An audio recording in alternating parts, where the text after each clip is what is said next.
unboxing of the Xbox. On the top is the Kinect. Take that out. Put that to the side for right now on the mantle. There we go. Leave it alone.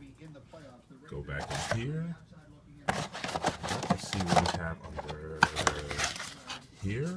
Is the headset. Put that up. Looks like the controller.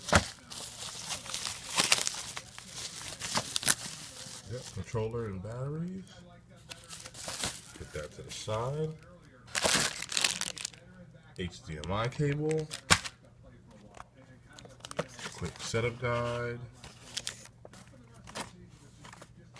A decal. A token. Some free live. All the stuff.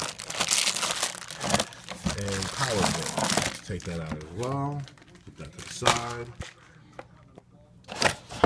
Let's get to what we came here for.